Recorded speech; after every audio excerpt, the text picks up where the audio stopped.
This is episode 336? Mm-hmm. What's up, brewskis? My name is Marco Dupa. With me, as always, the great and powerful Adam Obesius Rodriguez. What's up, brewskis? Tonight's brew is from the Russian River Company. This was gifted to us by a regular at Red Light. Shout out to Mike. Great guy. He decided, he went up to California, brought us some stuff back, decided he was going to bring me some stuff for the podcast, so I really appreciate that. Good dude. This is the Pliny the Elder, their flagship IPA. IPA. And we're going to get more into that after the break. What's on tap for the show? Beautiful. It's a tap. We talk about Spiderman No Way Home, the box office performance. I mean, holy bejesus. It's a lot of spiders. We're in 2021, and we're like, yo, what's going on? People are showing up to movie theaters, apparently. Even with Omicron. And the unfortunate news, Netflix has canceled the Cowboy Bebop live action show based on the anime. We actually haven't talked that much about the show since having hyped it up a lot on episodes prior. Right. We only talked about the trailers. Yeah. Yeah. And then when the show kind of came out, we We went silent, yeah. Uh-huh. And so we're going to talk about that. I know you guys have been waiting on it. Mm-hmm. That and probably a little bit more. We'll see where this fucking podcast takes us. But regardless, let's crack this bitch open. This is episode 336 of the One Beer In podcast. Beautiful. Lost to be found by someone to save you when you're down. Yes, I'm bored when it's bright out. So bored when it's bright out. Hold up. 4 to 5 a.m. takes me to a place where I fit in. Yeah, it's got a nice look to it. Look at that. It's golden. Beautiful. Fizzy. Beautiful. So there you go. Boom. Pliny the Elder. This is the One Beer In podcast, the podcast where two brews crack open a brew and we see where that one brew takes us. Thank you guys for listening. Like, share, and subscribe everywhere podcasts are sold, listen to, all that jazz. And without further ado, Obi, please tell the people what we're drinking tonight. As Marcus said, we have the Pliny the Elder from the Russian River Brewing Company. There's no red in there. There's red on the logo, right though. there. That's where I got that from. There is a cold read for a change. I'm very happy to see. Do it up. Pliny the Elder was a Roman naturalist, scholar, historian, and author. In his writings, he refers to Lupus Salictarius, meaning wolf among scrubs, likely an early reference to hop vines growing wild among willows. Pliny the Elder died in 79 AD while saving people during the eruption of Mount Vesuvius. Vesuvius! He was immortalized by his nephew and adopted son, Pliny the Younger. Pliny the Elder, the beer, is a full-bodied, hop-forward double IPA. Keep refrigerated and consume fresh to best enjoy this beer's intense hop character. This is 1 pint. ABV is 8%. There you go. So if you're in the Northern California area, you can get your hands on this pretty easily. Anywhere else, I don't know. Go fuck yourself. I don't know what to tell you. Probably not. Maybe not. So let's drink up. Cheers.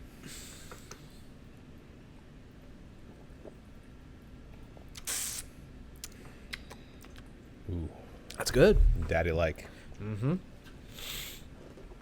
I feel like if we're going to do, a lot of times, if we're going to do these IPAs, I want them to be like super traditional or go for it as far as like, is it a double IPA? Mm. Something just fucking, hurt me.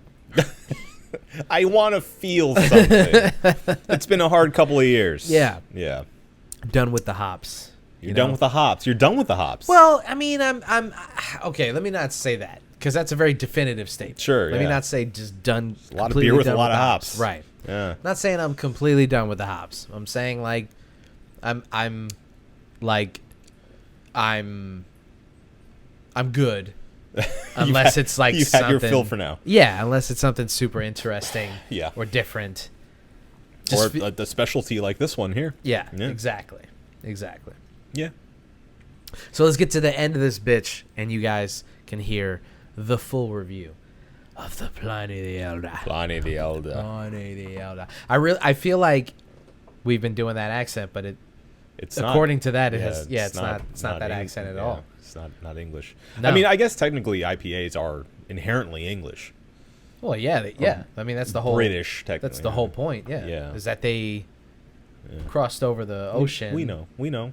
Right? We know the history. You know the history, right? Yeah, you all know the history. We Look don't up need the to- history of IPAs. Yeah, if you don't know the history, figure it out. Yeah.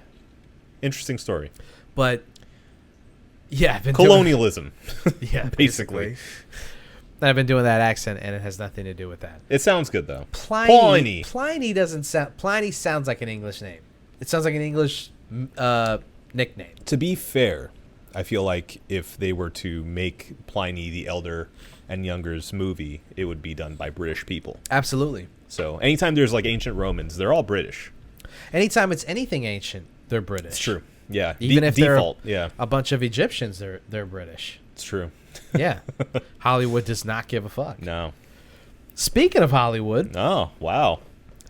we are in the midst of what could be finally a resurgence of the movie theater industry.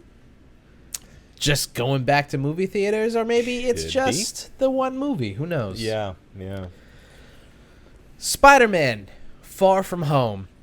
No Way Home. No Way Home? What's Far From Home? The second one. One that came just before this one. Oh, Yeah. right. Okay. Homecoming. Far From Home. No Way No Home. Way Home. Okay. Not confusing at all. No. No Way Home is the third installment of the Tom Holland Spider-Man franchise. It's the second Spider-Man 3, if that wasn't confusing enough. And the much hyped, much talked about Spider-Man 3 of MCU Right. finally seeing its release. And it's doing gangbusters. Yeah. Excuse me. I mean, as one would expect for an MCU movie, period. Well, I mean, you say that, but the one starring people, not like just straight up white dudes, didn't do like as well as they could have. Okay. Steve and I were looking at the original. Oh my ass! Ugh.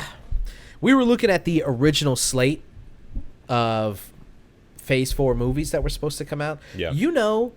We should have already been past Love and Thunder at this point. Really? Love and Thunder was supposed to come out in November Wow. of 2021. Ooh. So at this point, right now, we should have been in Phase 5, actually. We should have already been working on the next phase of movies. Let me ask you a question. I know we're going to get into the box office, numbers. Mm-hmm. But do you think that's a good thing or a bad thing? Do you think sitting here today, if we were to have been where we were supposed to be without COVID happening, do you think that's too much MCU in one sitting? Because remember, we're also getting all the TV shows too. Yeah, right. Yeah, if you look at their schedule, it's pretty ambitious. Yeah. The stuff that they wanted to do within like a year and a half was a show after a show after a show after a movie after a show after a movie. It was very ambitious. It's hard to say if I would feel like it was worse. Like, I have not gotten tired of MCU content.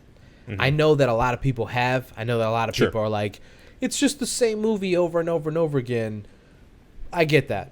Yeah.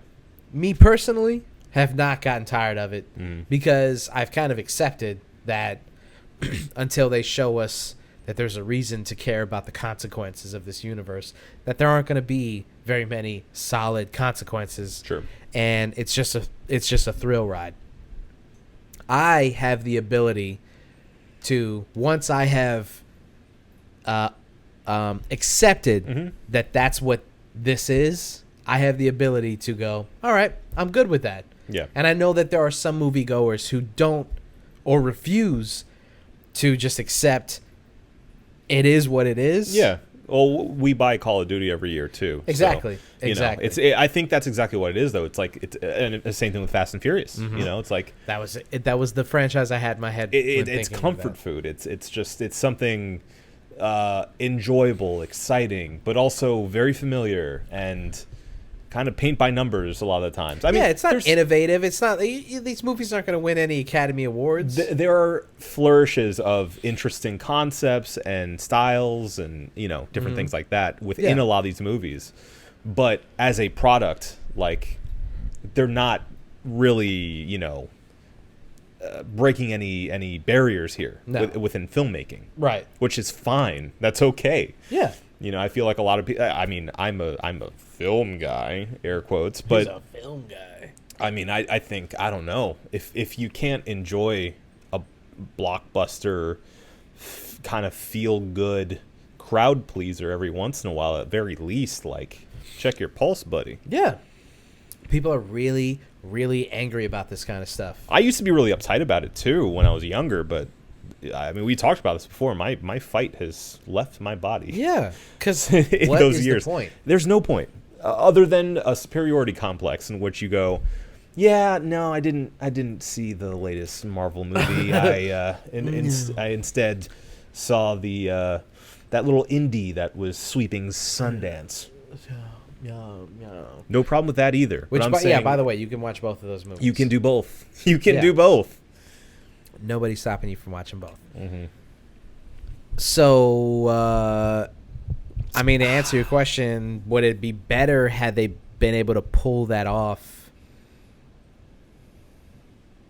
better than what's going on now? Yeah, I think so, yes. Because what's going on now is like these movies and TV shows have been spaced out so much that they're losing their momentum. Like, Hawkeye? No, not Hawkeye. Black Widow. The Black Widow movie that should have come out 15 years ago. Sure, yeah. Comes out, doesn't do the numbers that they wanted it to do. And we even talked about it on the show, the lawsuit that she brought up against them Scarlett because Johansson. of how because of how that they released the movie dual on streaming service and in theaters because they had to do what they had to do. They were trying to figure out how they were going to survive during this weird time that we're currently still in, by the way. Yeah. And that movie should have done $1 billion at the box office. Like, easily. Not even on some, like, girl power, women are going to show up for this franchise. Just off the strength of the MCU, it should have done $1 billion. You know what I mean? Yeah, I guess so. I feel like Black Widow at that point, kind of old hat though. People were excited. I was excited about it, but it wasn't like, it's not like Spiderman though. No. Yeah, I agree. It's even it wasn't even like a Shang-Chi because it's no. like, I think it would have done better than Shang-Chi. I don't know about that because. Sure, she's an established character, but spoiler alert, we know that there's not going to be any more of Scarlett Johansson's Black Widow. Right. So but I don't think that would have stopped that many film goers to go see it. I suppose. Had it come out when it was supposed to come out. Yeah, I felt like it was always positioned as like a fill gap between these series of movies. It kind of reminds me actually a little bit of Spider-Man 2, now that you mention it. Because Spider-Man 2 is like almost an epilogue of Endgame. Yeah, Endgame. Yeah. So it feels like after that we're left with like, well, what now? Yeah. And then that's the feeling of the whole movie is what now? Yeah. And then so I feel like in that vacuum we would get this prequel movie of Black Widow that would just give us a little bit more time with that character, distract us from everything else that's going to happen later on. Yeah. And then we get hit with, the rest of Slate 4. And that's exactly why I think it would have done better numbers had it come out when it was supposed to, because of the fact that people were still living off of this, not nostalgia, but like they were still riding high on Endgame and her character having the moment that she has. And I think people would have shown up for it. I think for sure people would have shown up for that. And Florence Pugh is in it. And she had her momentum from Midsommar and all the shit that she's been doing. Yeah. She was having a moment. And fucking homie from Stranger Things was in it. Oh, right, yeah. David Harbour. He was David Harbour, and he was having a moment. So I think all those things colliding, coalescing, if you will. Yeah. I think that would have made it so that you strike while the iron's hot. You put that movie out. You do big numbers. I didn't think that Aquaman was going to be as successful as it was, because I thought, Jason Momoa is a popular actor, but I didn't think he was like an A-list superstar. Yeah. And yet that movie, Aquaman's not a good movie. You say whatever you want. You could say it's fun and it's blah, blah, blah. Yeah. That movie sucks.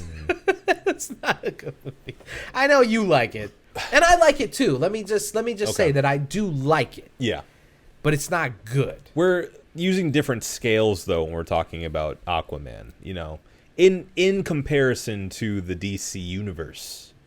Aquaman is pretty good. Yeah, okay. I feel like Aquaman stands pretty tall among those, along with the Shazams of the world, okay. I feel like it is of the fun and just again, crowd pleasing kind of movie. Yeah. As opposed to the general, like, we're taking this very seriously. Yeah. And you need to too. Yeah. Which I don't prefer. Yeah. But still, that movie doing $1 billion. Surprising. Yeah. Yeah. I mean, I'm not sure. I haven't seen the numbers on it, but I'm sure it did really well overseas. Overseas. Yeah. I think it did. I meant for that to happen.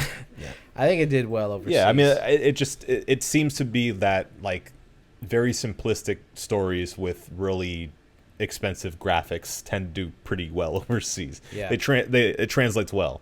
Here's to the my international guess. market. Here's my guess. Let's look it up. Okay. Oh, my ass. My guess is that it did $250 domestic. Okay. And it made up the rest overseas.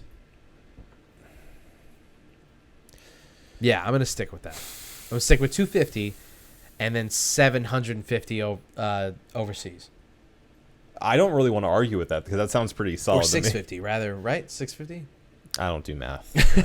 I write for a living. I don't do math. You don't need to do math. Aquaman. Box office. It's box office performing. All right, so it made $1.148 billion. Okay, yeah, 1.1 billion total. Let's see, international. 332 international. No way. So no way it did that much. No, look up domestic. 209 million came from China alone. So what's its domestic numbers? 334 million domestic? That's insane. Yeah, it's a lot. That's a lot. We liked it, apparently. That's crazy. That's crazy Oh. that many people showed up for fucking Aquaman. Good for Momoa. Yeah. Fucking insane. I mean, I feel like it was definitely a time and place movie too. Like, it struck at the perfect time for that movie to come out. I'm reeling from this information. Oh no, I thought around the same thing that you were thinking too. So that's surprising. Huh. Well, we were wrong about that. We were definitely wrong. Anyway, I think had Black Widow come out when it was supposed to, it would have done. I think it would have done better. I think Shang-Chi, even though it did well, it would have done better. Given the fact that it did so well in the pandemic era, Sure, yeah. I think it would have done even better. Yeah, to keep the momentum going, I guess. Because it's a good movie. Have you seen Shang-Chi? Yeah. We haven't really talked about that. No. I enjoyed it. I thought it was good. I mean, I thought it became what every Marvel origin movie ends up being.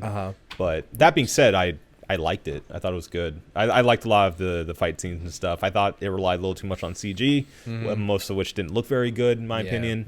But beyond that, I liked the characters. I liked the story in general, and I like his powers. It seems like it's a cool new take on what a superhero can do with those rings. Yeah, it's interesting that we're at this place with these movies now where we're like, okay, like, you know, it's the MCU thing. We're going to do an origin movie, and the origin movie is going to kind of suck if it's not called Iron Man, and you just accept that because like the second one is going to be super good. Right. Iron Man or Black Panther. Those are the only two origin movies that actually are good. Like, otherwise, most of them kind of suck. Thor kind of sucks. Yeah. Captain America kind of sucks. Shang-Chi's okay. Yeah. It's pretty good. Yeah. But it's not like, this late into the Captain universe, Marvel. you're like, Captain Marvel kind of sucks. Kind of sucks. Yeah. So you just kind of accept that. And you go, I'm going to go see this because, what else am I going to do? I wish there was a better way for them to do it, though. Like, what if they were to do, like, the sort of beginning introduction to this character is maybe on, like, a TV show. Yeah. And we space it out, make it like a miniseries, like maybe a 4 or 5 episode thing that we get to know this character, how they get their powers, and then bam, they have their big movie. Well, I mean, speaking of Spider-Man, they did Spider-Man perfectly. I think you introduce him in the MCU by like slow dripping the information about him, but you don't do the whole Uncle Ben gets murdered, right? He discovers his powers, he gets bit by the spider, the same bullshit, right? Now, and then you just go, here he is. Right, and I agree, but people, you. Yeah, we're looking at you. They argue that because of that, a lot of the Spider-Man all the Spider-Man movies, at least up to this point, rely too heavily on other characters. There hasn't been like a Spider-Man in Queens just doing his own thing without Tony and without this outside ephemera of the Avengers over it. Yeah, but I mean that's the MCU Spider-Man. Right now at this point it's like we're not going to get, I mean, what that worked like really quickly. I was just trying to get it off my eyes. We're not going to get that Spider-Man. Yeah. Probably never, really. Well, yeah, I mean, when would they have time? Well, I mean... And it's all linked. Let me do a little bit of conspiracy theory right now. Uh-huh. I think maybe that's somewhat purposeful. Yeah. With the whole Sony and Marvel split, Sony-Disney split, really. Do you think that maybe the MCU is kind of like, let's throw and intertwine him in as many things as possible so that we have our own, like, kind of grips on the character, and he will be more successful with us because he's now so intrinsic to this world that we've created. Oh yeah, I could see that definitely. Like I'm sure there was a boardroom meeting about that. There has to be. Yeah. So, which is so fucked up when you think about the fact that a movie is written so that it's written with capitalism in mind. Oh sure, yeah. It's all about money at the end of the day. Yeah. And it's always going to be about money at the end of the day. But to imagine that there was, and that there was, a board meeting of writers, producers, and just industry insiders who are like, well, the only way that we can make sure that Sony has no choice but to include us in their future endeavors is to write it so that this movie is intrinsic to this universe, and he has nothing else to do in the Sony universe, right? And it's all just based on we want to continue making money off of this character. Yeah, they need some leverage. Yeah, kind of fucked up, but also shrewd. Yeah, shrewd smart business decision to do that. Smart. So yeah, I think they did that with the Spider-Man character, more or less. And I think that that's the best way to, like within the universe that they've created, it's the best way that you can do something. Like Shang-Chi is Peter Parker's martial arts master. So once Peter Parker learns he learns from Shang-Chi how to fight hand to hand. Until he meets Shang-Chi, he's relying on his web slinging ability and all that stuff. Reflexes. But once he meets Shang-Chi, he learns how to actually fight. And so that's why he's so important in the MCU. That's not the only reason why, but it's one of the reasons why he's so important in the MCU. Right. So they could have very easily introduced the guy, Simu Liu is his name? Simu Liu. Simu Liu. They could have very easily introduced him as just some guy who's working in a karate studio teaching Tom Holland's Peter Parker how to fight. Yeah.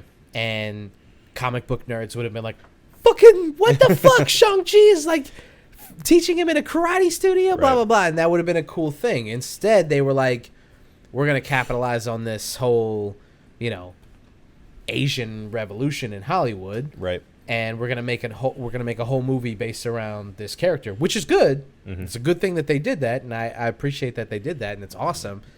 And I like more. I want more. I want more blockbuster martial arts movies. Yeah. I want that. I miss when you could go to the theater and spend an hour and a half just watching, like Extraction. The Chris Hemsworth movie. Yeah. Not really a martial arts movie, but, close quarter combat. Yeah. There's lots of hand-to-hand and... Yeah. Yeah. It falls within the genre. Shout out Travis. Shout out to Travis. Yeah. I want more of that in big budget blockbuster movies. I want to go to the theater and be able to just sit down and watch a guy destroy Just a beat the whole hell out of a island lot of people. Yeah, I miss that, man. Yeah. I miss that so much. Yeah. It's such to me, it's like, it's what I grew up on, man. It's like, And I mean, I feel like even in general, we kind of lost that.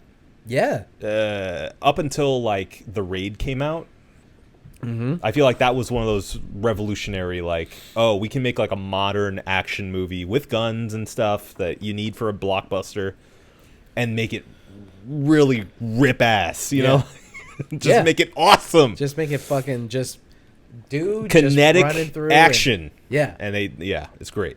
And I don't know why studios were like, we can't do this anymore. Nobody wants to see this movie because everyone wants to see that movie. Yeah, Pretty much everyone. I think it has a lot to do with the ratings because that's going to be hard to do, especially like a Raid-like movie. I'm talking about to do it at PG-13. So I think a lot of that. Yeah. Again, Yeah. It's really about how much money can we make off of this shit. I mean, but you can. I feel like you definitely could do that. You could. I'm convinced you could make a PG-13 John Wick movie if you really wanted to. Yeah, if you wanted to, for sure. You can make. I mean, visceral. The Dark Knight is super violent and dark, and that's the go-to is like you can make a very mature, viscerally violent movie without breaking the ratings board. You know. Yeah. You can Get do creative. You don't have to. You don't need blood and gore. And cussing and like just Boobies. a subtle F word here. You have one. You get one. Yeah. You can say shit a couple times. I think. You get a couple shits. Yeah. A couple of bitches. You give 2 shits. You have 2 shits, and some alluded to violence. If the movie is done well enough, no one's gonna be like, ugh. Yeah. This isn't rated R. Like when I think about the 4th Die Hard movie, the Free or Die Hard. Ooh. I know. It's a great movie. I love it. I love it. I love Live Free or Die Hard. It's a good movie. I really do. I really do. Yeah, I do too. I think it's a fantastic movie. I think it's underrated as fuck. Yeah. I think people just, because it's not the original Die Hard, that they hate on it. But I think like on its own, it's a good movie. I saw it in theaters. I did too. Yeah. Did I ever tell you the story about when I saw this movie in theaters? I don't know. I saw Live Free or Die Hard with my dad in theaters, and I didn't tell him that I had to go to work that day. Oh, I remember this story now. Okay, so I'd Yeah. tell it for you guys. I worked at Publix, a grocery store out here in the southeast, and we just went and saw the movie, and I did tell him that I had to work, but it was like later in the day, and the movie obviously cut into my shift, and as we were getting out of the theater, we're talking about, we're both like, that was fucking good, it was a good movie or whatever, and he's like, don't you have to go to work today? And I was like, it's fine. And he was like, I think you're going to get fired. I was like, maybe. I told him straight up, I was like, maybe I might get fired. And he just laughed, and he was like, all right, well, best of luck to you. And sure enough, I did get fired. And it was because I went and saw Live Free or Die Hard. Yeah. Worth it? So, yes. Yes. Well. I'm so happy that I have that story. I'm so happy that I went and saw it in theaters. Yeah. Yeah. And you bring that up because it's PG-13 and Because not rated R. it's PG-13, and the end of the movie, you get the iconic yippee-ki-yay motherfucker line, but he doesn't say motherfucker, and a lot of people were upset about that. I remember this clear as day. On the internet, people were like, ugh! They edited it out. Yeah. They kind of cut away as he's saying it. It's this thing where it's kind of alluded to. And then when you watch the unrated version, he actually does say it. Sure. But it's like, at that point, it's over. It's not the theatrical release. It's you have to buy the DVD or you have to watch it on like Showtime or some stupid shit like that. And you do get the payoff. And honestly, it is better. He says it. He's like, yippee-ki-yay, motherfucker. And then he fucking shoots himself. And you're like, oh, that's so cool. Yeah. So it is a better moment that it is rated R. I will say that has a lot to do, I feel, with the precedent set by the other movies. Absolutely. Because it started as a rated R movie. Yeah. You can't suddenly convert back to PG-13. That's why everyone was concerned about, like, the new Blade coming out. Right. Is it going to be rated R? It became a big topic. Right. Because, the Blade we know is rated R. Right. There's intense violence, gore, blood. Yeah. And when there's a precedent set, you have to are you motherfuckers out of your damn mind? Right. There is a precedent set, and you have to, I think, as a movie studio, you owe it to the audience to, I mean, you don't have to fall over yourself to please the audience, but I think that there's certain things that you do. Sure. And that's one of them. I think if a movie is, starts off as like a violent movie, it doesn't even have to be violent, but just like a movie, like an adult themed movie. Right. You have an audience built in that is expecting that, and then you watch it and you're like, there's no reason, for instance, why Die Hard should have been PG-13. There's literally no reason. Yeah. It was a built-in franchise. Bruce Willis is in his 50s at this point. Children are not going to go and see Live Free or Die Hard unless they're with their old-ass dads. Yeah. That's it. Right. Right?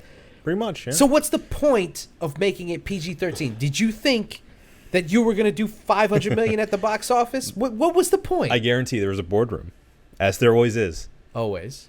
And it went a little something like this. Hey, how do we expand the audience for Die Hard? Because all of them are in their 50s now. Yeah. What are we going to do? Let's make it PG-13. This will be the first of a new trilogy we'll make where they'll all be PG-13. It'll be fun for the whole family. Mm-hmm.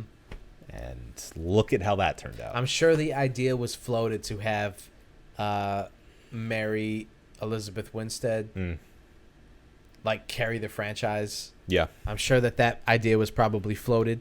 Well, I mean, look at the next one that came out after that. Yeah, they had his son. They had his son come in out of nowhere. Yeah. And just introduce this like, oh, yeah, his son's a cop too? Or Spec Ops or whatever he is. Yeah. And you're like, oh, you mean the kid that we've never actually seen before? He's never talked about. They make a subtle reference to him in the first movie, and then that's it. And then we just never talk about the son anymore. Yeah. Great. That's the kid who's going to star in this movie. Mm-hmm.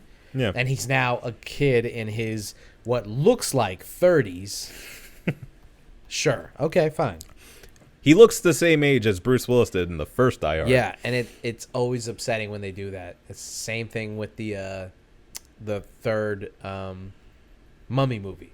Oh. When they were like, yeah, we're gonna have Jet Li in this, which was cool. Yeah. We're gonna take it away from ancient Egypt, which was not cool, and we're gonna recast Rachel Weisz, not cool. No. And we're also gonna Never good call. we're gonna grow the shit out of the sun, and yet keep Brendan Fraser the same age. Mm-hmm. Brendan Fraser still looks amazing in the third movie. Yeah. And they're like, yeah, but we're gonna have the son, and he's in like his 30s. It's so ridiculous. Want to grab a drink, Pop? Oh, it's so ridiculous.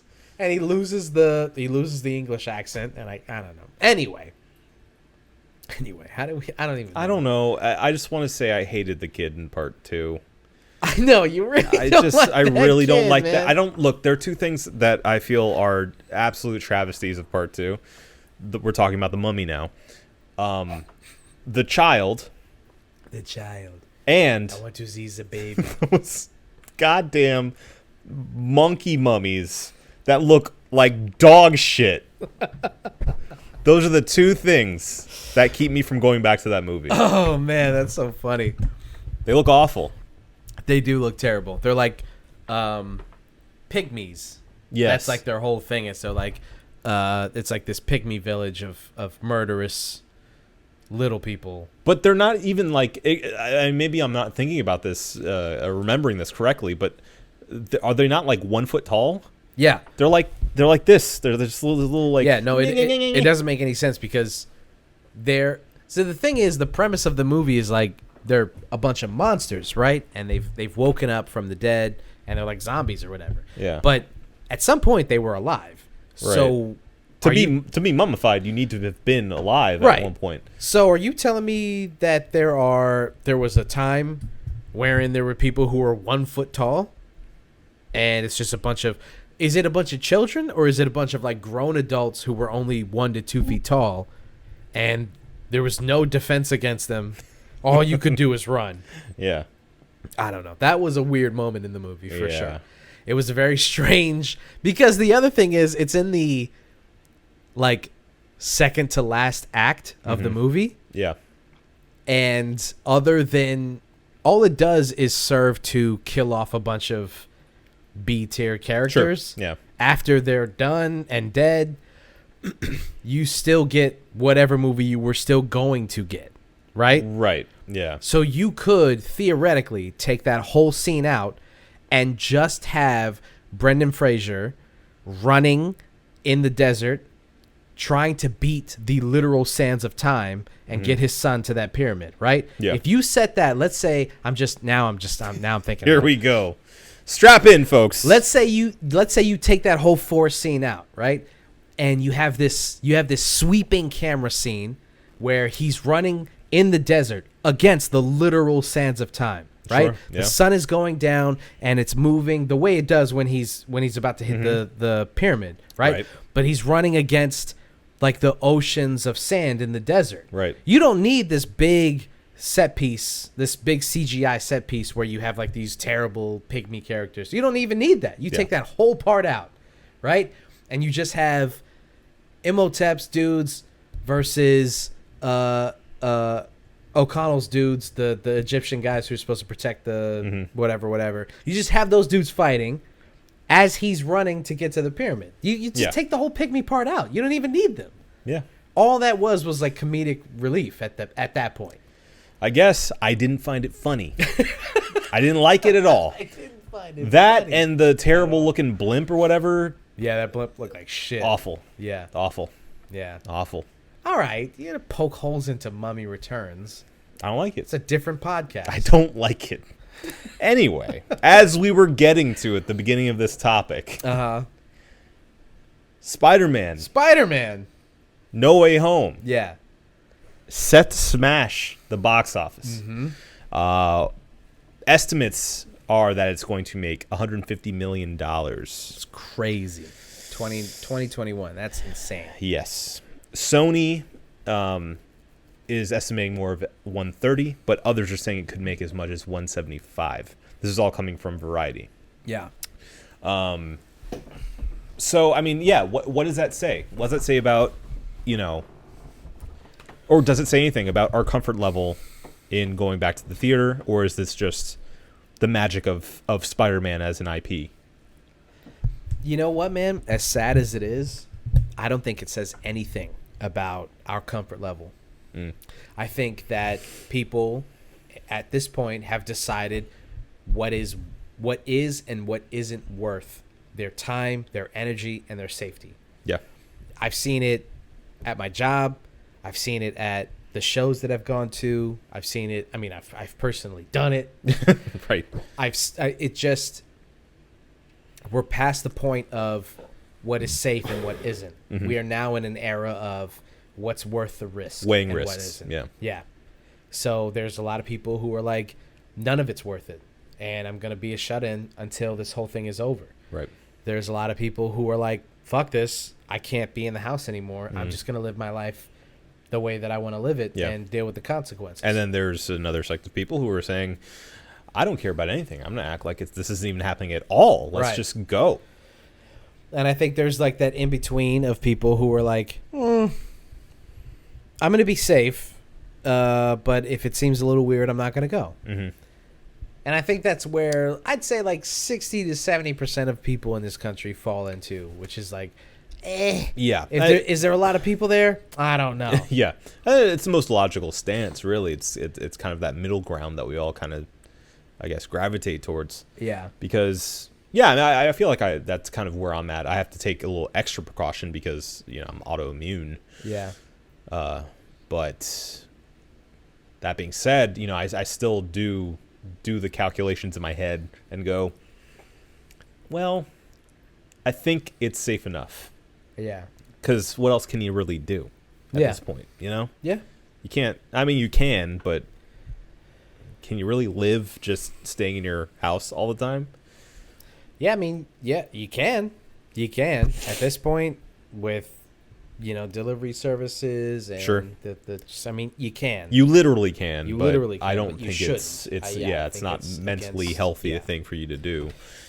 So there is when it comes to this, it's illuminating to see when people are willing to risk things like that. Like, you wouldn't fill up a theater. You wouldn't be shoulder to shoulder with another person unless it was a Spider-Man movie, which is just really interesting to me. I'm not judging people. I'm just fascinated by where we are as a country at this point and how we're handling these things. Sure. Yeah. Because I don't know what the answer is as to the overall way to handle 2021, and I mean at this point it's 2022. December. Yeah, so 2022. How do you handle the new year? How do you navigate this? If you say new normal, I'm gonna slap you. I'm not gonna. I honestly wasn't even thinking of that phrase. But how do you navigate this new normal? You know. How do you navigate this world that we're living in now? I wasn't even thinking about that. Really, I was thinking most people are doing what they're going to do. Get away. You saw that, right? I did.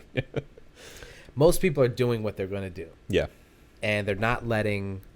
And it's not even like a blue versus red, liberal versus conservative, progressive versus whatever. Mm-hmm.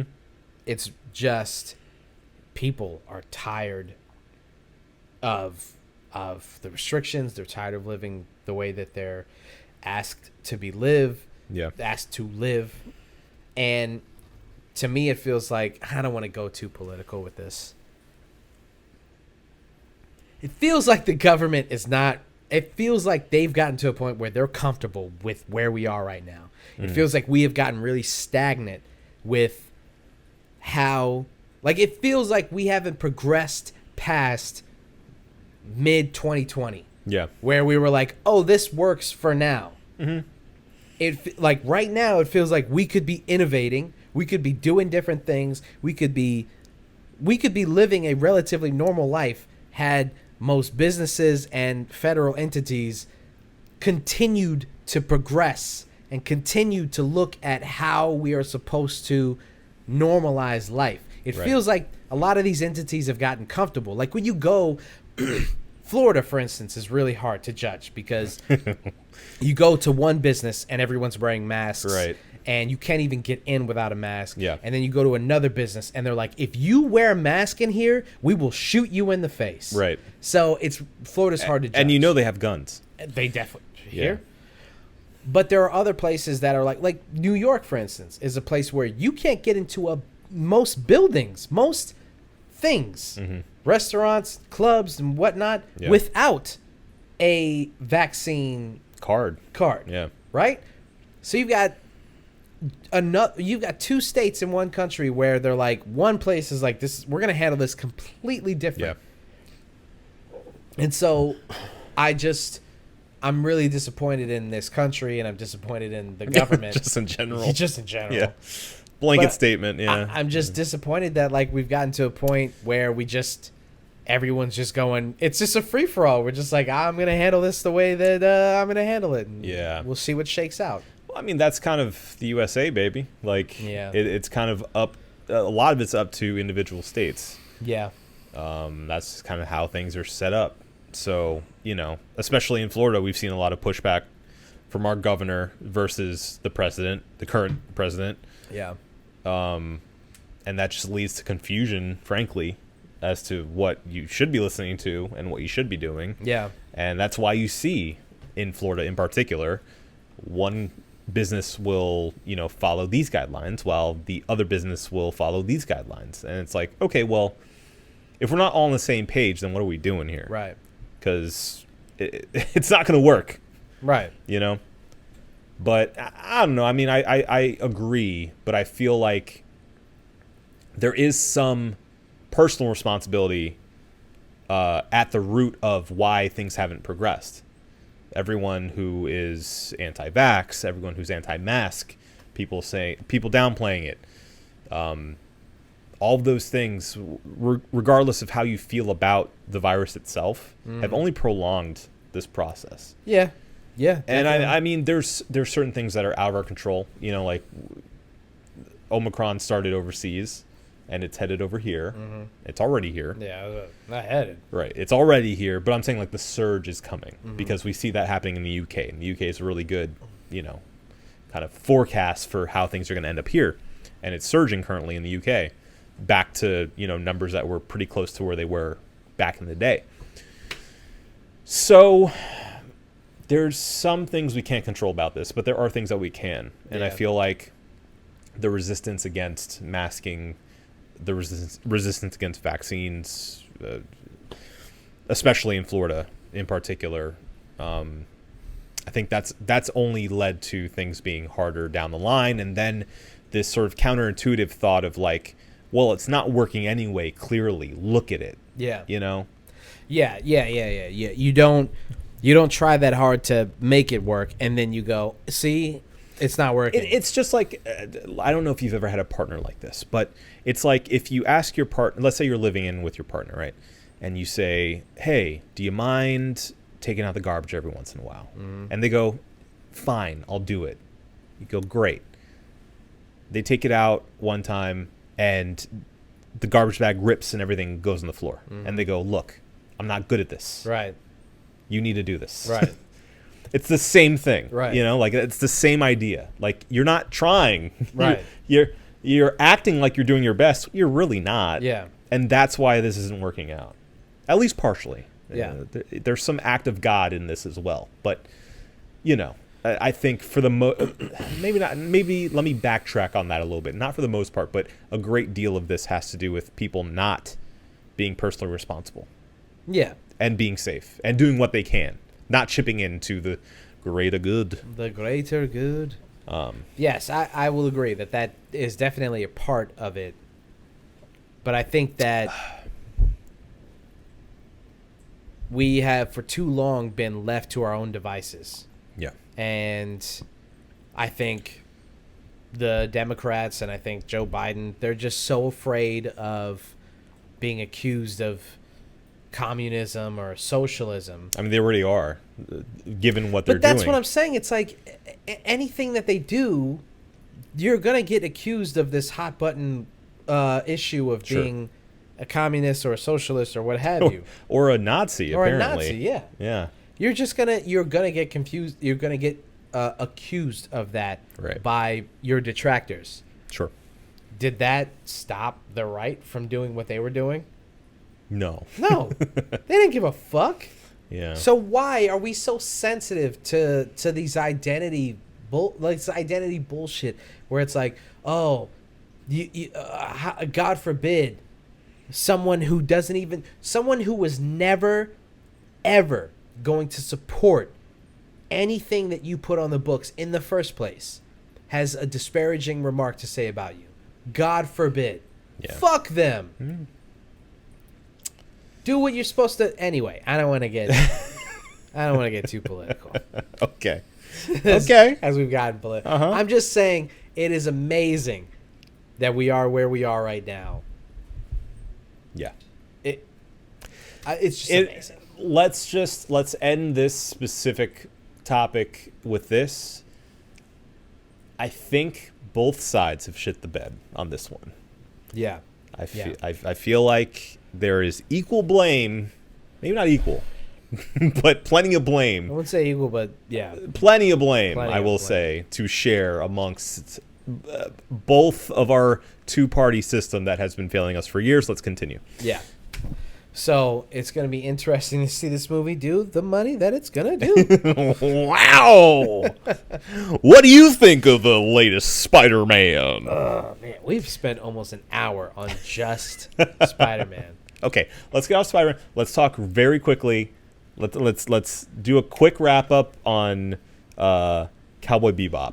Okay. So to kind of cap this one off, Spider-Man looks like it's going to do gangbusters. Yes. I'm going to try to see it this week if I can, potentially. I don't Yeah. know when you're planning on seeing it, Not sure. but whenever we do, we can obviously talk about the quality of the movie itself. Yeah. But obviously, Spider-Man as an IP alone and the MCU on top of that is a perfect storm to get people to take that risk. There you go. All right. Cowboy Bebop. You saw it. I did not. Yeah. The live action we're talking about, Netflix, that was recently canceled. What do you think about it? Well, I'm first of all surprised that you haven't watched it. Okay. To me, is the most disappointing part of this whole endeavor. Is that you, Adam Rodriguez, have not watched it. I'm so sorry.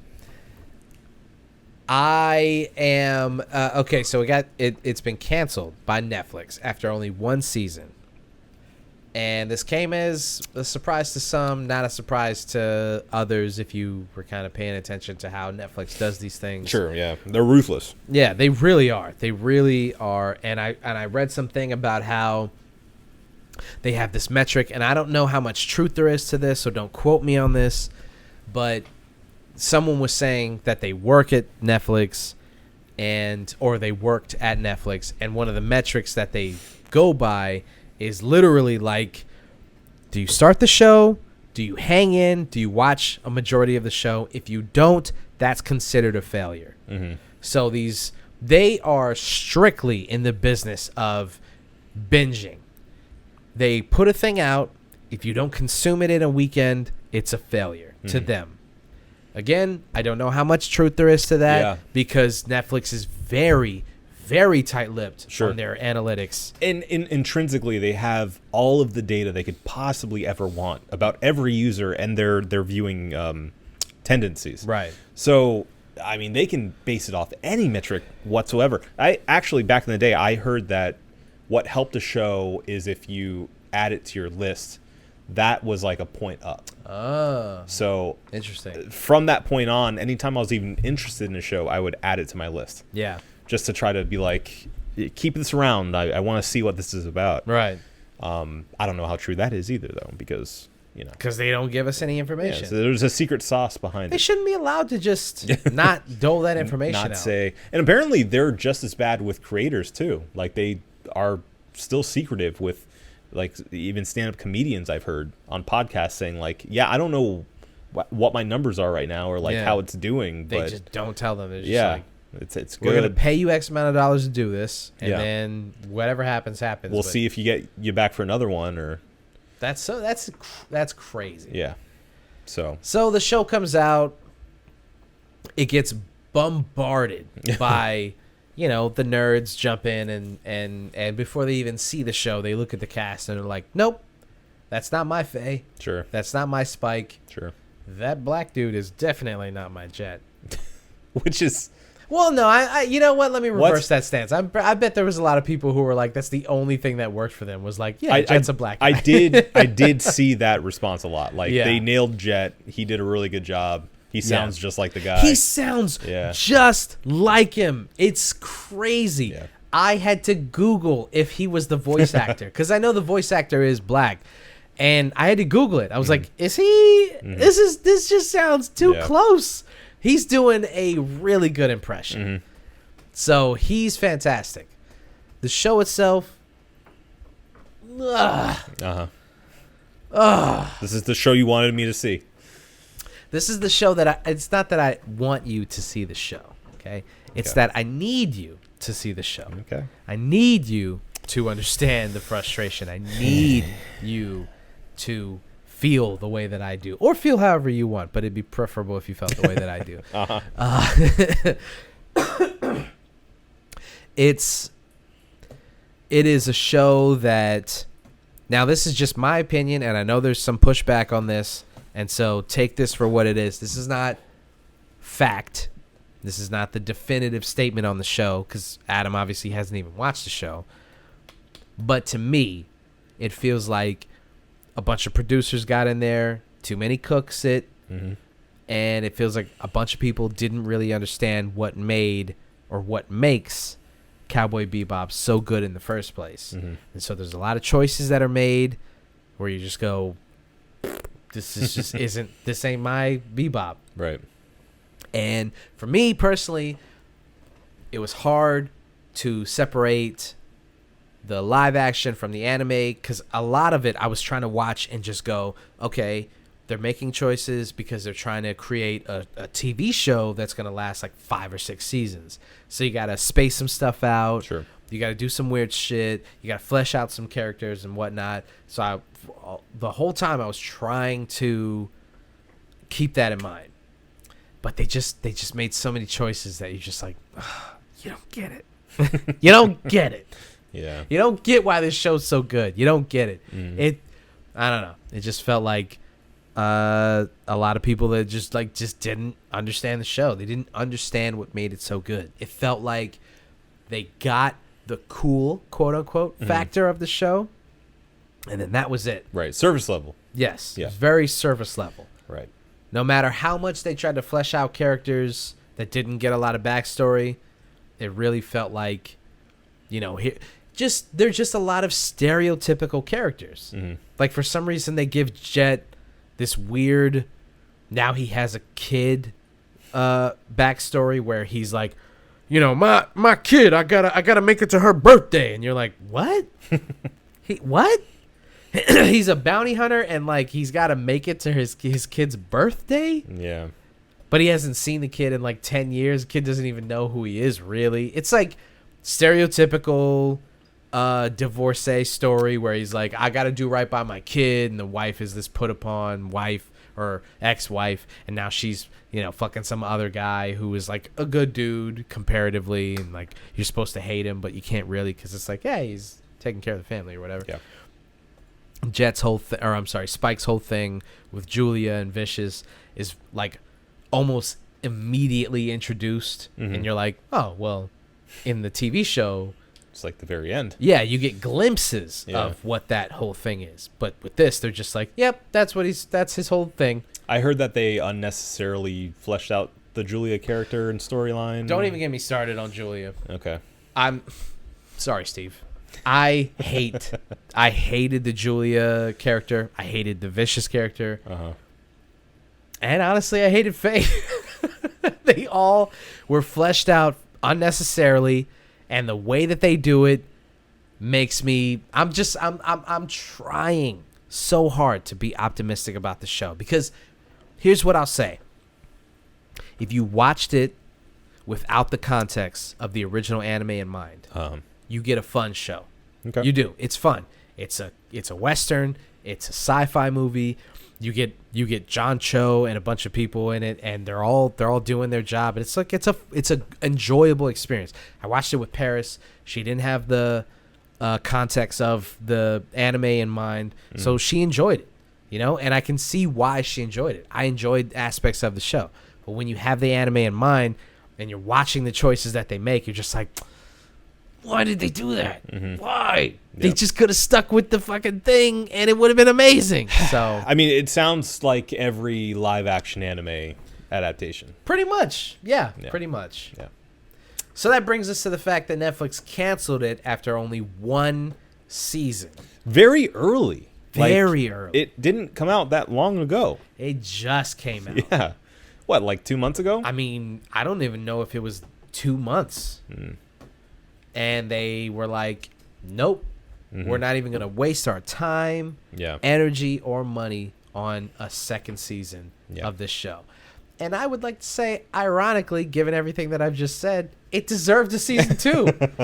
It did. I think it needed a season 2 to flesh out all of the weird choices that they made in season 1. I was very interested to see how they were going to make all these things make sense. Yeah. And seeing as they didn't get the opportunity, it leaves you with this just empty feeling of like, oh, well, now we have this shitty TV show. and no answers to the questions that they brought up. So here's the thing. And I know you asked me this off mic as to why I didn't watch it. Yeah. And I mean, the main reason for me is that I just feel like there wasn't anything, especially after the reviews came out, there was no reason for me to enter that world knowing that the source material was better. Yeah. I'm not the kind of person that's like, oh, it's ruining the original for me. But at the same time, like, if I've seen it done better already, why waste my time?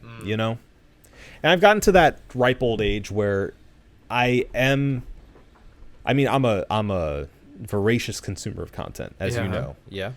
But I've become more choosy as to what I choose to consume. Okay. I'm more picky.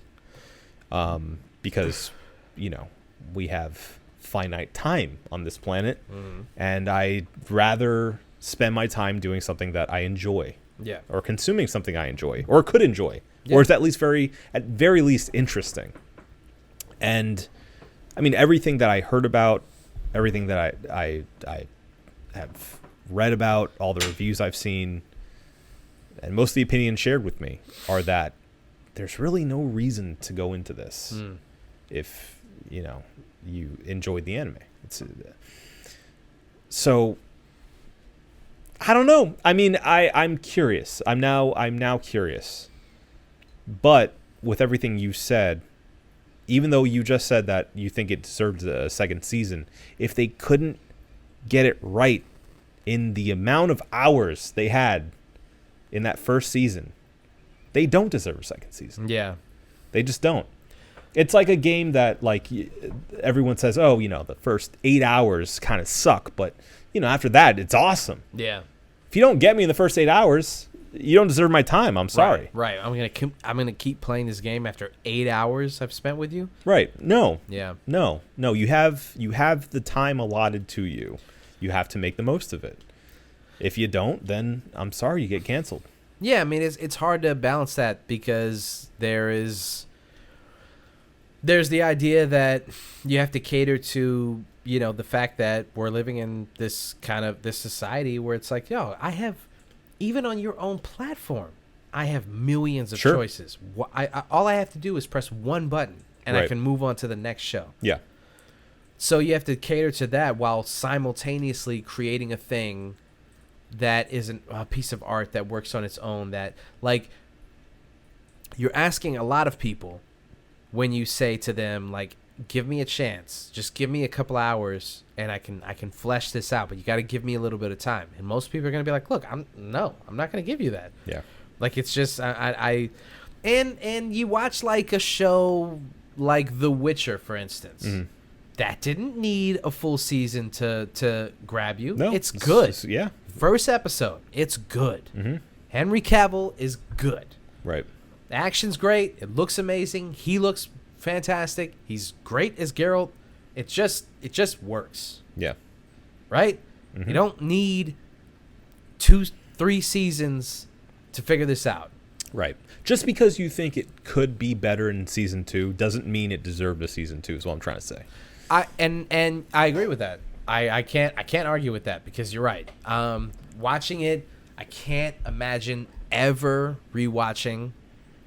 I can't imagine spending the time to rewatch the live action when the anime's sitting right there for Sure. me. Because not only do I still have your DVD or Blu-ray, You have a lot of things. I do have a lot of Blu-rays from you. Not only do I still have that, but now it's on Netflix. So it's like Right. it's so easy to just watch the masterpiece. The better version. Why would I ever spend my time rewatching their poorer excuse of the show? And you're answering the question you asked me yourself. Yeah. That's exactly I don't know. why. You're not morbidly curious, though? I am. That's what I'm saying. At this point, after what you've explained to me, I am curious to see. Just, curiosity is all I would give them, basically, is to see how they decided to interpret that content. Yeah, because it's not all bad. Yeah. Jet's great, like I said. I think John Cho is fantastic as a different version of Spike. Not the Spike that I had in mind, but a different version of Spike. He's a little older, and his characterization is a little different, but it's not bad. I think he's fantastic. I think John Cho's great. Yeah. I assume Ein's good. Yeah, it's good. Okay. They don't utilize Ein nearly as much as they should. No. And I think Faye's terrible. Mm. And it has nothing to do with the fact that, like, she wasn't, like, her tits weren't out. Like, it has nothing to do with that. It's that she shows up and she's just, her entire character is just Whedon dialogue. They Whedonized her. That's all she is. Like, if I have to hear her call someone a dick bag one more time, I'm like, dog, no one talks like that. Yeah. No one even talk like that when they talk like that. Yeah. Yeah. Oh, it was driving me crazy every time she was on screen. I mean, she ran up whatever quota they had for curse words. She ran it up, and it was just like, oh, okay, I get it. She's the badass, shit-talking female character of the show. And it's like...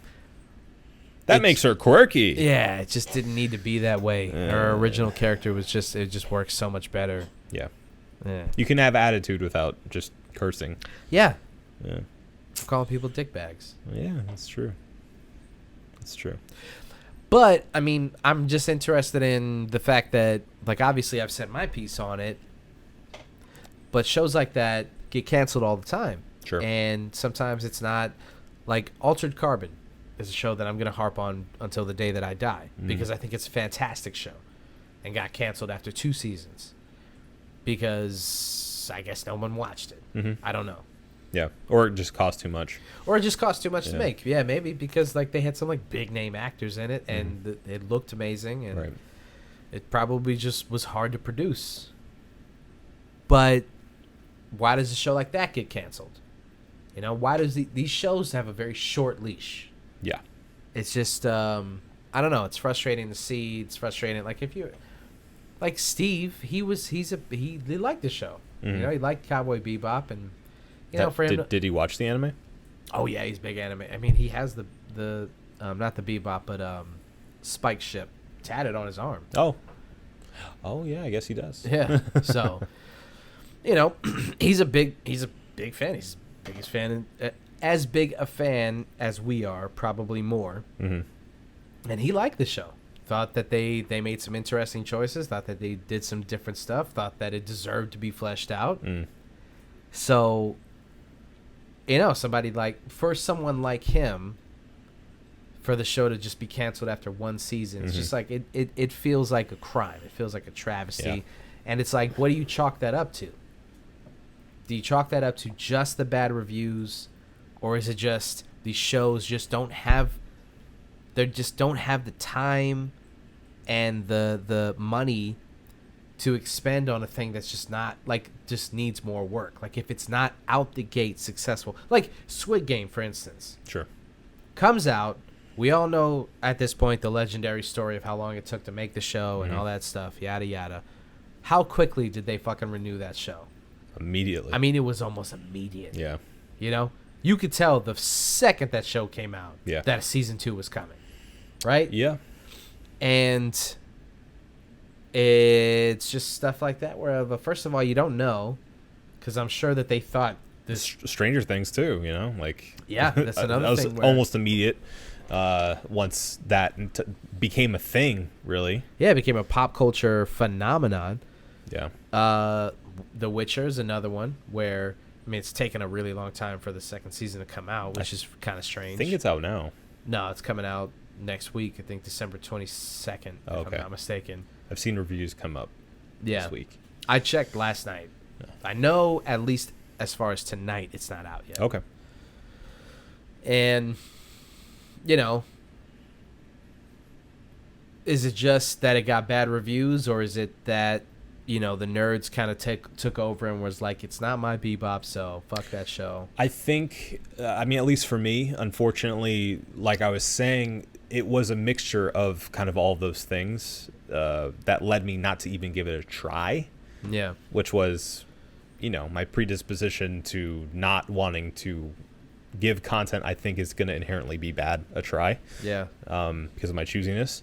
But also essentially middling to bad reviews it got across the board, which let me know from an artistic stance, generally, if it wasn't received well, you know, there may not be much more than just general entertainment value involved in it. Mm-hmm. And then on top of that, just knowing that, like, the chances of it being as good or nearly as good as the source material is very low already. Yeah. So all those things stacked against it, and so much else that I can possibly be doing with my time, you know, like, I didn't find the time for it. Yeah. But all that being said, even though it is canceled, I think I'll give it a shot. I think I'll watch it just out of morbid curiosity. Yeah. Knowing that Steve loved it and you don't. Yeah. I want to see where I land on that spectrum. Yeah, I'm curious too. Yeah. Okay. So. Yeah, I'll give it a watch. That's worth it for me. All right. I think I can speak for both of us, even though you haven't seen the show, and just say that, like, what a resounding disappointment. At the end of the day, to base a show off of a masterpiece of source material, something that's already just beloved, and then go in and do this thing and have these mixed to middling reviews on this thing, is already disappointment in and of itself. Yeah. Well, I mean, that's why I think something like adapting like an all-time classic like the HBO Watchmen did is such a smart way to go about it. Yeah. To make a sequel essentially outside, in the same world, but like outside of those direct characters for the most part, is a really smart way to do it. Yes. And I feel like a Cowboy Bebop show that's sort of adjacent to the characters and storylines that we know may have been a smarter way to go about it. Absolutely. I completely agree with that. That would have been a much more interesting avenue to take than to just try to rehash the magic of the original. Yeah. You can just set something in the same universe, touch on these characters that we all know and love, but still do something wholly original. Right. Oh, it would have been perfect. Yeah. Yeah. Yeah. The whole show is from Ein's POV. I love it. Yeah. I'd tune in for that. Dude, Ed. I'm sure you've seen the images. I have. Yeah, I have. It's as bad as people are. It's that bad. It's real. It's just like, it's like. I mean, you will experience this at some point, but it's like your niece or nephew doing some weird cringy thing from the internet, and you're just like, I have to put up with this because they're my family and I love them, but I want to fucking just throw them out the window. Yeah. It's just so cringe. That's what it's like. Well, super over the top theater kid acting. You're making me not want to watch it again. Well, that's at the very end. Spoiler alert. Okay. You don't have to worry about Ed. Ed never shows up until the end. Okay. Which is another a knock on the show where you're like, Radical Ed's awesome. Yeah. Why would you wait? Steve had this really interesting theory on that. He was like, I bet they waited to see how it was received, and then they could tweak the character after the fact. Yeah. And then season 2, have it be perfect. Yeah, yeah. And obviously they're not going to get the chance. Right. So, yeah. Anyway. Mm-hmm. I think we've harped on these things enough. Mm-hmm. I think we can get the freak out of here. I think so. But before we do that, we obviously have to do our cheers of the week. It's true. We don't have any I know. beer. It's bad luck to not cheers with a drink. It is my bad friend. luck. So give me a second. I'll grab something. Okay. What's in there? Well, I just have the dogfish heads. You want to do those right now? Sure. I don't mind if you don't mind. I don't mind if you don't mind. Yeah. I wanna shoot, baby. Well, then let's do it. Shoot, bay doop. You are talking about these, right? Yes. Okay. I don't know if you have like other dogfish head in there. There you go. Oh. Oops. Okay, they didn't cut anything off, right? I don't think so. It looks like we're still rolling. Well, the camera should be fine. Yeah. This is still rolling. All right. Picture me rolling. Okay. Okay, let's go. Let's go. So we have to cheers, and we have to cheer. We can't cheers with empty glasses, and so That's true. this right here is the Dogfish Head 90-minute Imperial IPA. With all new branding. Oh, yeah, it is. Yeah. Yeah. No cold read, but do you want to read off the? Well, there's a very, very minimal cold read. Yeah. The Dogfish Head 90-minute Imperial IPA. Our continually hopped Imperial IPA, whose powerful malt backbone stands up to the extreme hopping rate for a pungent, not crushing hop flavor. Not crushing. No. And that bad boy's at a 9%. Mm-hmm. So we're going to be here a while. Yeah. Mm-hmm. We'll have snacks, don't worry. So, we got to do the cheers of the week, and my cheers of the week goes to, I think it'd be pretty obvious for the people in my life, Peter Jackson, Disney Plus. As much as I hate to cheers a billion-dollar corporate entity. Something we have already given a lot of PR to in this episode. The Get Back documentary, I finished it. Last week I hadn't finished it, so good job. I'm just finishing it off here. I finally finished it, and, it's just, it took up a lot of my life for the past couple of weeks. What'd I tell you? Because not just the documentary itself, but it also makes you want to go through and just listen the catalog. Yeah. Yep. So I went back and I listened to Revolver. I listened to Let It Be. I listened to some Abbey Road. Then I listened to Paul McCartney's first album, Lennon's third album. I obviously listened to All Things Must Pass, of course. George Harrison's album. So getting Ringo in there? It's funny you bring that up because I just started listening to his greatest hits. Okay. Photograph, his greatest hits. Mm-hmm. Which, Photograph's a great song. Yeah. I love Ringo, man. He's just such a... You can't help but love Ringo. He's so endearing. Yeah. He's so endearing. He's just like this lovable goof in the whole thing. Yep. You're just you have not exceeded the stereotype even in the slightest. Mm-hmm. You're just the drummer of the Beatles. And I know all through history people are always like, Ringo's underrated and he did what he needed to in the service of the song, which I agree. But you watch this documentary and you can't help but notice, nah, man, he's exactly what people say. I'm not calling him dumb. I'm saying he just didn't care. He was just a fun-loving... But at the same time, you notice whenever any of them just start riffing on something, he's right there with them. Yep. No, I want to be clear. I think he's a talented musician. I think he does understand what is necessary for a song, and that is a mark of greatness. I agree when people say, like, he understands what's necessary and what's not. He's not doing too much. No. He's always doing just enough. I do agree with that. He has a very identifiable drumming style, too. Yeah. So I think that's often I guess appreciated, overlooked aspect of his drumming. Overlooked aspect of Ringo. Yeah. And his contribution to the Beatles. Yeah, so I do not want to gloss over the fact that I do respect him as a musician for what he did. But it is just really funny to watch the thing and he's just like there. Just being a goof. Yeah.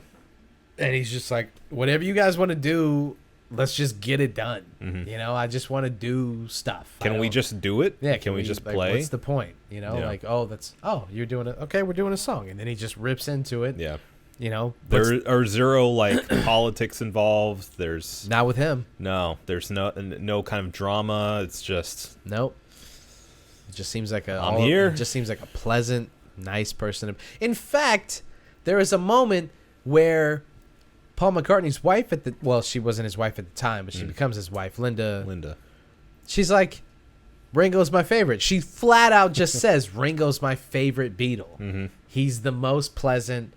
He's such a nice. He has like good energy. He's the nicest to be around. She flat out just says he's my favorite Beatle. And then I think Yoko or somebody is like, yeah, he's the best. He's the nicest dude to be around. Yeah. Which I fucking love. The goodest dude to know.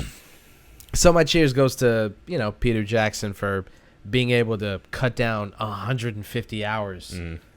Shout out to the editor, by the way. I was looking at the cast or the credits, and I forgot the person's name. But shout out to the editor of the Get Back documentary. That must have been arduous. Can you imagine? While also being like the best job in the world, right? To be able to sift through all that stuff. Yeah, you're in the archives just looking at stuff that hasn't been seen in 50 years. Yeah. So shout out to them. I just want to say, if you're a Beatles fan, if you're a fan of musical songwriting, if you're curious about that era of their careers, or if you just have 8 hours to spare, watch the documentary. Go for it. What else are you watching? Cowboy Bebop live action. Yeah. My cheers of the week but goes to Halo Infinite. Glug glug. Yeah, I talked a little bit about Halo Infinite a couple episodes ago when Juan was here, right? So they just dropped the full game release now, which includes the single player campaign. I've been running through that, and it is an absolute pleasure to be back with Mr. Chief himself. Mr. Chief. Yeah, I mean, I'm not super far into it, but just everything I've played so far, it's just like I was saying about the multiplayer. It is a near perfect combination of things that you miss about the original Halo games and innovations into the new. This open world design of Halo is really interesting, really cool. They've added in like what is essentially boss fights into Halo, which is really, really cool too.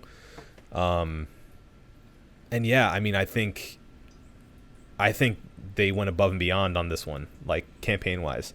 After not loving 4 and 5 very much, I mean, this is a return to form. And a lot of people were doubting that the Studio 343 would be able to pull it off in this post-Bungie Halo world, but I feel like they got some secret sauce going on with this one. And apparently the thought behind Halo Infinite, hence its name, is that this is going to be sort of the platform that they just drop more content into for the next who knows how many years. Yeah. And if this is sort of the template and the foundation for more stuff in this world, I mean, I'm excited. It seems like that's what studios want to do, Yeah. which is release a flagship game and then go, that's the game. Mm-hmm. Now that we have access to this idea of, because DLC used to just be, let's put a new map, let's put some more player skins, but now you can update a game and you can put a patch in to update the textures of the game and the way that it plays, the control. You can change things on the fly. Why would you ever build a game from the ground up when you can just take the flagship game that you've already put out and then just continue Iterate to on it? Yeah. It seems like that's what Bungie wanted to do with Destiny. Well, because think about it. You already have a hook in people because they own the game already. Right. They're already in that ecosystem. Right. They have it in their game box right now.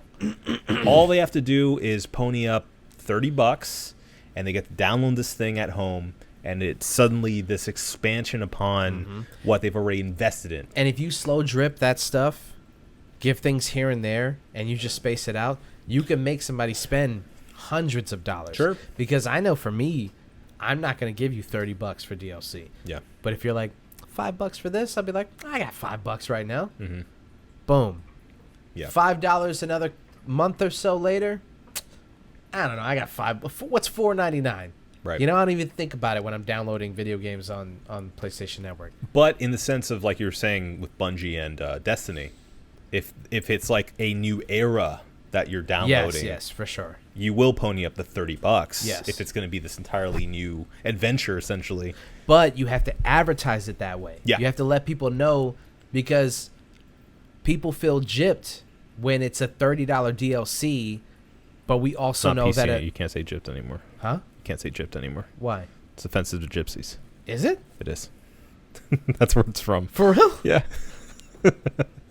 Sorry. I'm trying. Boned. Boned? Yeah. Fucked? Fleeced? Sure. Yes. All good. You're getting fleeced for $30 by this franchise that, like, You've already put money into. but not only that, but you're also thinking, you're looking at the horizon and you're going, there's a new game coming, so I'm going to Sure. spend X amount of dollars on this $65 product that I've already spent money on. I'm going to give them more money, and then they're going to put out a new Right. fucking The next game. thing is going to come out next year. So GTA, for instance, if Rockstar was like, yo, this is the game, and all we're going to do is expand this game. Right. It's just called Grand Theft Auto. Exactly. Yeah. Then I would more than welcome more like DLC, and I would spend the money on the stuff that they put in, like this new expansion with Dr. Dre or whatever. Right. Right. I would buy that if I knew that that was going to be, like, this is how video games are going to be released going forward. Yeah. But if I have GTA 6 in my head on the horizon, no, I'm not going to spend that money. That I think they're laying the groundwork for that right now, though, because we've seen games go from PS4 to PS5 and having these upgrades, right? That's all they have, because the only argument I have against that is like, well, sure, you can make this like ongoing world that you just iterate on, and you just have like Grand Theft Auto and just add stuff to it. But then when there's a graphical leap for the next generation, what do? Right. You need a new platform at that point. Right. But you don't. But you don't. You just iterate on that and add more to it and up-res it and add more stability, Right. Lower the load times, Right. etc. That's the point of technology we're at right now anyway. Right. So it's essentially just like having it on a higher-end PC at that point. Right. So there's no barrier anymore for them not to do that. So I'd be honestly a little surprised if they don't do that with the next Grand Theft Auto. It does feel like this is the way that the industry is going. Well, especially because they've waited so long for the new GTA in particular. Yeah. It's like, you know. Yeah, they're just like kind of biding their time before they go. Like, we're waiting for, it seems like they're waiting for a big leap in technology, Yeah. a la James Cameron waiting on Avatar. Avatar, yeah. Or, you know, they're just like, you know, this is. Well, GTA 5 still making a ton of money, so Yeah, exactly. So what the fuck? Why would they? they're literally still working on GTA 5. Yeah, they're So, literally still working on it. Yeah. I mean that in essence, that's already the platform. Yeah. With GTA Online Definitely at very for, least. for them, for sure. Yeah. I don't know. I watch on TikTok sometimes, like the whole GTA role playing thing. I didn't even know that was like a separate thing. Mm-hmm. I thought that everyone on GTA Online had this unspoken agreement where if you were driving around in a cop car, they just respected you as a cop. I didn't understand that there was a different thing altogether. I don't realize that. I thought you're opening my eyes to that I'm right pretty now. sure that there's a whole other aspect of like. Is it like a mode? I don't know if it's a different mode. I don't know, but like there's people like, or it's like running on like a private server and it's just like we're cops. Maybe that's what it is. It's private servers. Oh.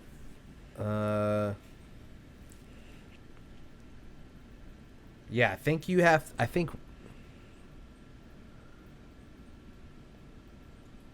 there's like an invite only type deal. It's a server. It's different servers that you jump into. Okay. But it is role play, quote unquote. Right. Where you are like a cop or whatever you are in the game. And that's the point, is that like everyone who's in the server respects you as such. Sure. Yeah. So I love that because it's really it's pushing the boundaries of what the game could be and what I always thought online was supposed to be, which was pushing those boundaries. Yeah. You know, so you even like I've been able to play a bit of Battlefield, and though it is still kind of wonky, what you see in Portal is pretty interesting. Yeah. So with Portal, you're able to make like kind of whatever you want as far as modes go, and so now they've made like zombie modes where it's like a squad of 5 people or so, 4 or 5 people. Yeah. And like an endless horde of just PC controlled characters that only have knives on the ground. Yeah. And you have to go in and plant bombs. They'll disarm the bombs if you don't keep them off of the bomb. So it is like a real ass zombie mode, which is really cool. Yeah. That's just made out of the tools that we're given. So love that. Yeah. So I mean, the options are endless, essentially, as long as the developers give you the tools to play with. Or keep playing with the tools themselves. Yeah. So who is your toast to? Halo Infinite. Very fun game. Great stuff as a old-time Halo fan.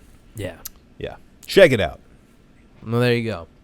You got a lot of stuff you need to check out over the weekend. You got the new Spiderman movie. You've got Halo. You've got the Beatles doc. And if you're on the West Coast, you've got this bad boy that you need to check out. So before we get out of here, let's review this brewski. Obi, what did you think of Pliny the Elder, the double IPA from Russian River Company? I'm so Brewing glad you Company. asked. I'm so glad you asked. I think I loved it. Yeah. Yeah. We talk a lot about kind of beers delivering on what they set out to be. And where we majorly respect kind of down home, no frills, get what you got kind of beers. And I feel like Pliny the Elder is exactly hitting that kind of spot with a double IPA. Yeah. I expected a bit more sweetness from it, it being a double. But I didn't get that. It was very, very dry, very hoppy, which was actually a bit of a welcome surprise. It was a kind of a curveball for me. Yeah, I mean, that being said, I think it's just a really solid ass IPA. And as a fan of solid ass IPAs, I'm on the cusp here, but I'm gonna give it 4.5. I'm gonna give it 4.5. No. Yeah. Give it a 5. Okay. I say give it a 5. I'm giving it a 5 I think the fact that it's a double IPA, the fact that it's 8%, the fact that like it's not like some hazy, thick, lactosey, Thank weird. God. Right. It's I mean, these I mean, we're getting in this era of every brewing company has like 30 IPAs.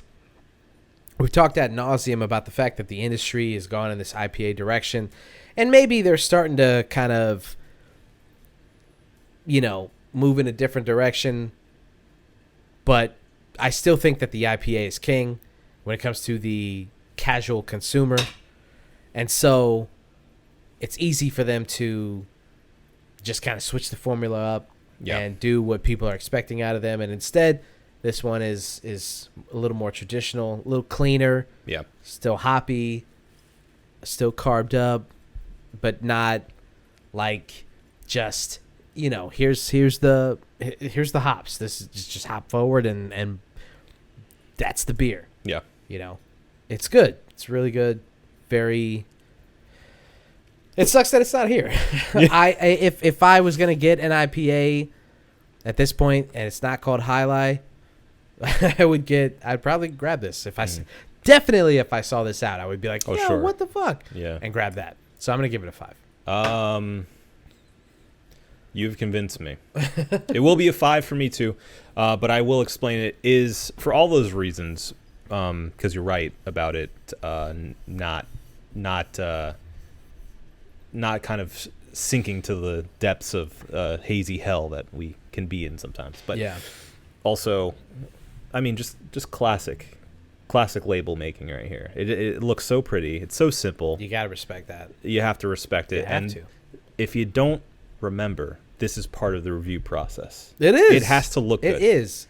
So if you're a brewmaster out there and you're part of the marketing team for any brewery out there, keep that in mind. If you want us to review it higher, at least by 0.5. Yeah. Make a nice label. Have a nice label. This is a 5 for me. Mm-hmm. Adjusted. This might be a little too much, but we're not reviewing these today. That's a little too much. So, a unanimous 5 for the Pliny the Elder from the Russian River Brewing Company. Think we got it? I know we got it. Well, if Adam says we got it, then that means it's over. This has been the One Beer In podcast. For myself, Marco Dupa, for Adam Obesius Rodriguez. Spiderman. Thank you guys for listening. Drink delicious beer. Bing, bang, boom. And have a beautiful evening. We love you.